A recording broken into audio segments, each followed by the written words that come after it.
मूलतः दिवाणी आणि फौजदारी प्रकरणातील मुख्य फरक हा आहे. तर दिवाणी प्रकरण म्हणजे काही? दिवाणीमध्ये वट साहजिकपणे दोन व्यक्ती किंवा संस्थांमध्ये असतो. नमस्कार, कोर्ट कचेरी या युट्यूब चॅनलवर आपल्या सर्वांचं स्वागत आहे. आणि आपण कोर्ट कचेरी एका नव्या अध्यायासोबत म्हणजे एक नवीन आपण एक संकल्पना आणतोय की प्रश्न तुमचे उत्तर आमचे. यात आम्हाला ज्या काही लोकांनी प्रश्न विचारले आहेत त्या प्रश्नाचे उत्तर देण्याचे आजचा व्हिडिओ आपण बनवत आहे. मित्रांनो, तर आपल्याला आपल्या सोशल मीडिया प्लॅटफॉर्मवर कोर्ट कचेरी ऑफिशियल इंस्टाग्राम असो, फेसबुक असो अथवा युट्यूब चॅनल या सगळीकडे जे आपल्याला आपले चाहते आहेत, पाहणारे लोक आहेत, ते त्यांच्या मनातले प्रश्न आम्हाला विचारतात आणि त्या प्रश्नाचे उत्तर देण्यासाठी आज आपण आपल्यासोबत आपल्या कोर्ट कचेरी युट्यूब चॅनलचे ऍडमिन कैलासजी नाईक सर आणि आपण पुढे बोलूया की विशाल गावडे साहेब सुद्धा आहेत. नमस्कार. तर आपला पहिला प्रश्न असा विचारण्यात आला होता मित्रांनो की केस दाखल करायला किती खर्च येतो? आता केस दाखल करण्यासाठी किती खर्च येतो असा काही फिक्स आकडा सांगता येणार नाही, कारण हा प्रश्नच मोहगम आहे. आपल्याला माहित आहे की एखादी फौजदारी केस असते गावडे साहेब, एखादा गुन्हा घडतो, आपल्यावर अन्याय होतो आणि जेव्हा आपण पोलीस स्टेशनमध्ये जाऊन फिर्याद दाखल करतो तर त्यासाठी कोणता खर्च वगैरे काही येत नाही आणि आपण पोलीस स्टेशनला जाऊन दखलपात्र गुन्ह्याची फिर्याद जी आहे ते आपण देऊ शकतो. जर का एखादा गुन्हा अदखलपात्र असेल तर अदखलपात्र गुन्ह्याच्या बाबतीमध्ये NC नोंदवली जाते आणि त्यावरून नंतर आपल्याला न्यायालयामध्ये प्रायव्हेट कंप्लेंट दाखल करता येते. तर प्रायव्हेट कंप्लेंट दाखल करण्यासाठी जो काही नाममात्र स्टॅम्प ड्युटी असते, वकील फी असते, ती आपल्याला द्यावी लागते. वकील फी ही वेगवेगळ्या वकिलांची वेगवेगळी असू शकते. आता दिवाणी प्रकरणांच्या बाबतीमध्ये जर आपण म्हणाल तर आपला दावा नेमका कोणत्या स्वरूपाचा आहे त्याच्यावर अवलंबून आहे. आता उदाहरणार्थ शेतजमिनीचा दावा असेल आणि तो वाटपाचा असेल तर आपल्याला साऱ्याच्या पटीमध्ये त्याचं व्हॅल्युएशन करून स्टॅम्प ड्युटी द्यावी लागते, जी फार कमी होते. परंतु जर का आपल्याला घरजागेमध्ये वाटप मागायचं असेल तर घरजागेचं जे व्हॅल्युएशन आहे त्याच्यावर आपल्याला स्टॅम्प ड्युटी द्यावी लागते आणि वकिलांची फीही द्यावी लागते. त्यासोबतच जर का आपल्याला रक्कम वसुलीचा दावा दाखल करायचा असेल, एखादा दस्त आहे तर तो दस्त रद्द ठरवून मागायचा असेल तर त्यासाठी सुद्धा मिळकतीच्या व्हॅल्युएशनवर स्टॅम्प ड्युटी द्यावी लागते, जी स्टॅम्प ड्युटी 1 लाखाला साधारणपणे 6,000च्या आसपास आहे. जी रक्कम जसजशी वाढत जाईल तसतशी ती स्टॅम्प ड्युटी कमी होते. त्याचप्रमाणे वारस प्रमाणपत्रासाठी सुद्धा वेगळी फी आहे. म्हणजे वेगवेगळ्या केसेस आणि वेगवेगळ्या केसेसवरती त्याचा खर्च डिपेंड राहतो. खर्च जो आहे तो डिपेंड राहतो. म्हणजे आता साहेबांनी जसं सांगितलं की फौजदारी केस दाखल करायची म्हणलं तर खर्च येत नाही, आपण त्यासाठी पोलीस स्टेशनला जाऊन FIR लॉन्च करू शकतो. पण त्यामध्ये फरक आहे की प्रायव्हेट केस दाखल करायची म्हणजे आपल्याला वकिलाकडे जावं लागेल, डॉक्युमेंट द्यावं लागतील आणि त्याचं येणाऱ्या प्रोसिजरला खर्च करावा लागेल. अशा पद्धतीने दिवाणी आणि फौजदारी या पद्धतीने आपल्याला केसेस दाखल करण्यावर त्याची फी डिपेंड राहते. तर मित्रांनो, यासोबतच आपण आपला पुढचा प्रश्न आहे त्या प्रश्नाकडे वळतोय की पोलीस FIR नोंदवत नसतील तर काय करावे लागेल? आता दखलपात्र जर गुन्हा असेल गावडे साहेब आणि पोलीस जर का टाळाटाळ करत असतील FIR नोंदवण्यासाठी तर आपण संबंधित पोलीस स्टेशनचे जे वरिष्ठ अधिकारी आहेत त्यांच्याकडे आपण सर्वात आधी तक्रार करू शकता, लेखी अर्ज देऊ शकता. जर एखाद्या पोलीस स्टेशनच्या अधिकाऱ्यांनी जर का तक्रार घेण्यास नकार दिला तर त्यांचे जे वरिष्ठ अधिकारी असतात जिल्हा लेवलचे तर त्यांच्याकडे सुद्धा आपण लेखी स्वरूपामध्ये जी आहे ती अशा प्रकारच्या दखलपात्र गुन्ह्याची तक्रार देऊ शकतो. एक पुढचा प्रश्न नेहमी जो कॉमन प्रश्न आहे गावडे साहेब, महत्वाचा प्रश्न आहे पुढचा प्रश्न मित्रांनो, केस किती वर्ष चालते? सगळ्याला जो महत्वाचा प्रश्न असतो की आम्ही कोर्टात केस तर आम्हाला करायची आहे पण ती किती वर्ष चालते. तर या प्रश्नाचं उत्तर खरं सांगायचं तर ते अनुत्तरित आहे की या प्रश्नाचं उत्तर नेमकं सांगता येत नाही की केस किती वर्ष चालेल. कारण गावडे साहेब काय आहे की केस किती वर्ष चालेल हे त्या केसमध्ये ज्या घडामोडी घडतात केस दाखल केल्यानंतर तर त्याच्यावर बऱ्याचशा गोष्टी अवलंबून असतात. आता उदाहरणार्थ आपण एखाद्याच्या विरुद्ध दिवाणी केस दाखल केली, त्या व्यक्तीला त्या केसची समन्स गेलं त्या केसचं आणि ती व्यक्ती कोर्टात हजरच झाली नाही तर त्याच्या विरुद्ध एकतर्फी चौकशीचा आदेश होतो. वादीला पुरावा द्यावा लागतो, वादी पुरावा बंद करतो त्यांचे साक्षीदार झाल्यानंतर आणि त्यानंतर केस युक्तिवादासाठी नेमली जाते आणि निकाल होतो केसचा. या उलट जर प्रतिवादी हजर झाला तर मग प्रतिवादी येणार, म्हणणं देणार, म्हणणं देण्यासाठी काही मुदती ज्या आहेत त्या मागू शकतो, कायद्याने त्याला संधी द्यावी लागते. मग त्यानंतर जे आहे ते प्रतिवादींनी कैफियत दिल्यानंतर म्हणजे विरोध पार्टीने माननीय कोर्ट त्यामध्ये मुद्दे काढतात की कोणी कोणती गोष्ट सिद्ध करायची आहे. त्यानंतर मग वादी पक्षाचा पुरावा होतो साक्षीच्या पिंजऱ्यामध्ये. वादीला जर का कोणी साक्षीदार द्यायचे असतील तर साक्षीदार ते देतात वादी. त्यांचा पुरावा संपल्यावर प्रतिवादीला पुरावा द्यायचा असतो.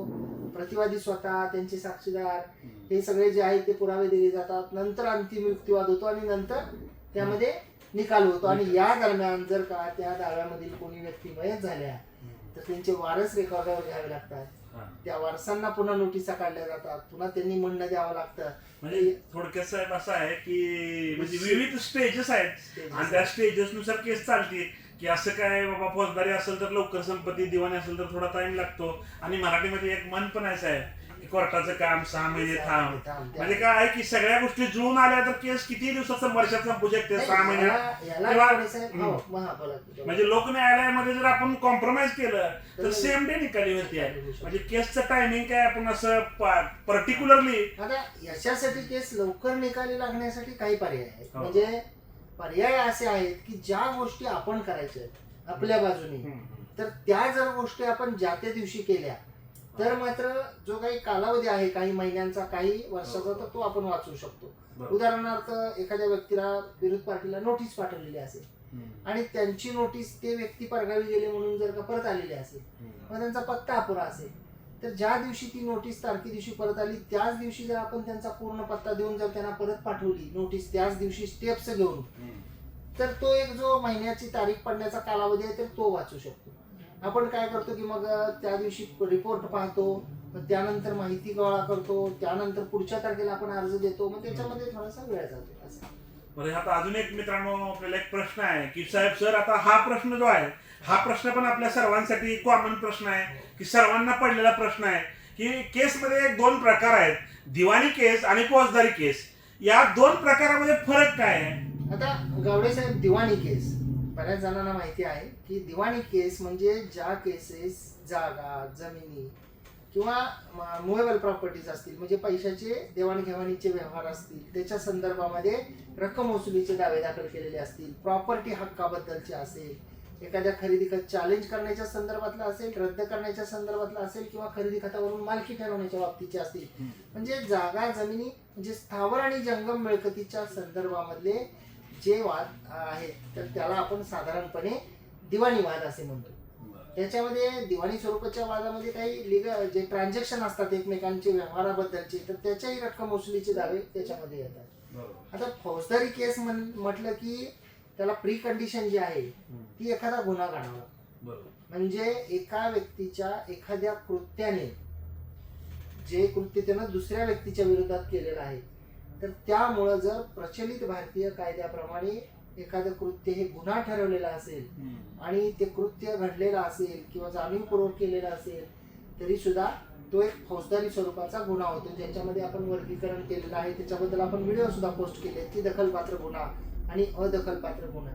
तर दखलपात्र जो गुन्हा आहे त्याची डायरेक्ट FIR ज्याला आपण म्हणतो, फिर्याद म्हणतो, प्रथम अहवाल जो म्हणतो त्याला आपण, तर तो दाखल करू शकतो पोलीस स्टेशनला. आणि अदखलपात्र जे गुन्हे आहेत ज्याला आपण नॉन कॉग्निझेबल ऑफेन्सेस शॉर्ट फॉर्म मध्ये NC म्हणतो, तर ती दाखल करतो आणि ती दाखल केल्यानंतर प्रायव्हेट केस आपल्याला न्यायालयामध्ये दाखल करता येते. म्हणजे फौजदारी केसेसमध्ये गुन्हा घडणं हे फार महत्वाचं असतं. मग तो गुन्हा जो आहे तो माणसाच्या बॉडीच्या संदर्भाने असो, काही मारहाणीचे असो, काही अत्याचाराच्या संदर्भातले गुन्हे असो, काही आर्थिक गुन्हे असो किंवा काही गोपनीयता भंग करणारे गुन्हे असो, तर असं कृत्य की ज्याच्यामुळे जे आहे ते गुन्हा घडतो प्रचलित कायद्याप्रमाणे ते कृत्य हे बेकायदेशीर आहे मानलं जातं. तर त्या अनुषंगानं जर गुन्हा घडत असेल तर ती फौजदारी केस होती. दिवाणी म्हणजे सिव्हिल आणि फौजदारी म्हणजे क्रिमिनल. तर साहेबांनी आता आपल्याला सांगितलं की दिवाणी आणि फौजदारी केसेस मध्ये काय फरक आहे. तसंच क्रिमिनल केस एखादी दाखल झाली साहेब तर जामीन कधी मिळतो? हा सर्वात महत्वाचा प्रश्न आहे की बऱ्याच वेळा असं होतं की एखादा गुन्हा घडतो आणि गुन्हा घडल्यानंतर पोलीस आरोपीला अटक करतात किंवा पोलीस त्या गुन्ह्यातील आरोपीला शोध घेत असतात अटक करण्यासाठी. तर लोक येतात आणि म्हणतात की आम्हाला जामीन पाहिजे. आणि जामीन कधी मिळणार? तर जे अदखलपात्र गुन्हे असतात, जे गंभीर स्वरूपाचे गुन्हे असतात, तर त्या गुन्ह्याच्या संदर्भामध्ये आपण बोलतोय जे गुन्हे जामीनपात्र आहेत तर त्या गुन्ह्यामध्ये ॲज ऑफ राईट हक्क म्हणून जामीन मागता येतो.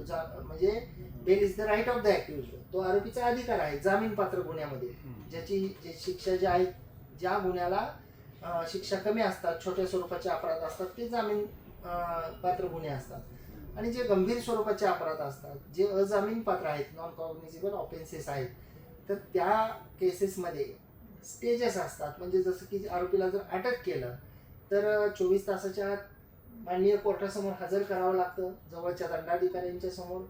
आणि त्यानंतर माननीय दंडाधिकारी साहेब जे आहेत, माननीय जे कोर्ट आहेत, तर ते त्या गुन्ह्याचं स्वरूप पाहून, ते केस डायरी, रिमांड यादी हे सगळं पाहून सर्वात आधी पोलीस जे आहेत ते पोलीस कस्टडीची मागणी करत असतात.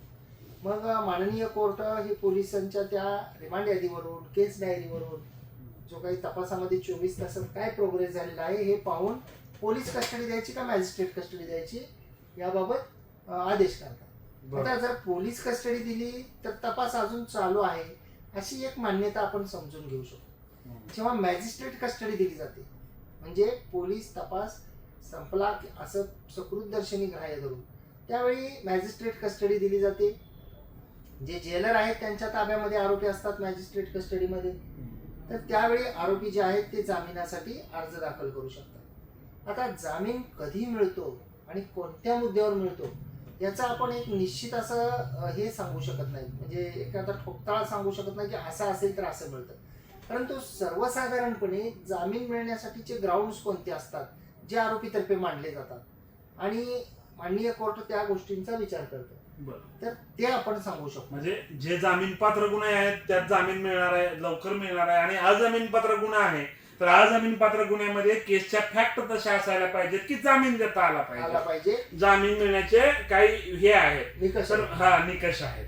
तर मित्रांनो आज आपण निकष जे आपण म्हणला तर ते निकषामधली 1-2 उदाहरणं जर आपण पाहिली तर त्याच्यामध्ये जे आहे ते आरोपी विरुद्ध डायरेक्ट त्यांनी काही गुन्हा केल्याचा आरोप आहे का, त्या गुन्ह्यामध्ये त्या आरोपीचा सहभाग किती आहे, त्या गुन्ह्यामध्ये त्या आरोपीने हत्यार एखादं वापरलेलं आहे का, ते जप्त झालेलं आहे का, साक्षीदाराकडे जे आहे ते पर्टिक्युलर आपण जे काही सेक्शन आहेत आयपीसीचे होते अगोदर, आता बीएनएसचे आहेत, या सगळ्यांचे आपण डिटेल व्हिडिओ सगळे आपल्या चॅनलवरती टाकलेले आहेत. तर तुम्ही चॅनलवरती जाऊन विशिष्ट एखाद्या सेक्शनसाठी जर तुम्हाला व्हिडिओ पाहिजे असेल तर आपण पाहू शकता मित्रांनो.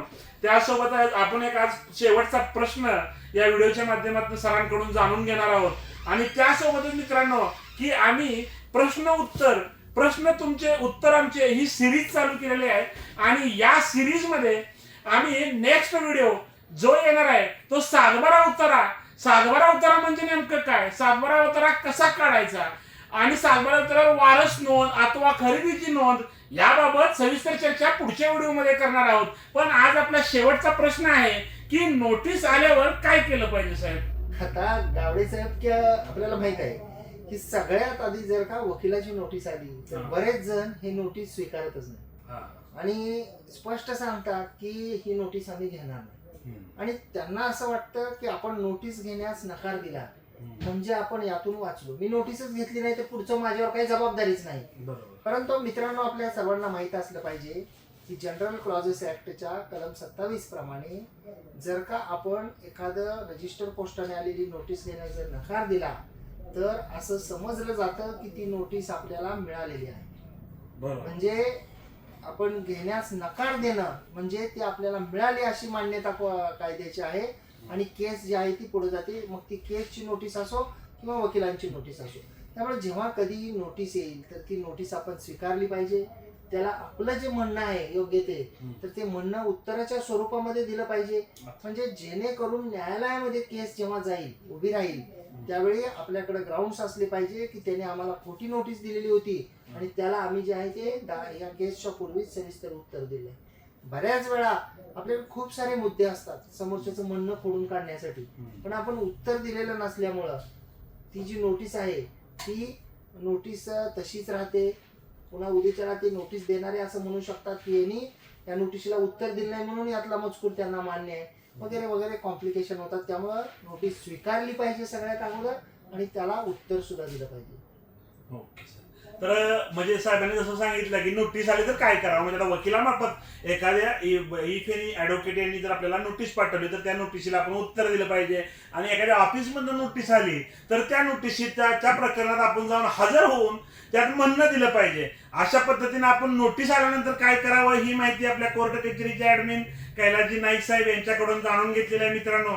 आणि जसं मी तुम्हाला या व्हिडिओच्या माध्यमामध्ये सांगितलं की आपण प्रश्न तुमचा उत्तर आमचे ही जी सिरीज चालू केलेली आहे ह्याचा नेक्स्ट व्हिडिओ आहे तो सातबारा उतारा म्हणजे काय, सातबारा उतारा हा मालकीचा कागद आहे का, सातबारा उतार्यावर नाव कसे टाकायचे, सातबारा उतार्यावर फेरफार म्हणजे काय आणि वारसांची नोंद कशी केली जाते, अशा विविध सातबारा उतार्यांच्या प्रश्नाबाबत भेटूया आपण नेक्स्ट व्हिडिओमध्ये मित्रांनो.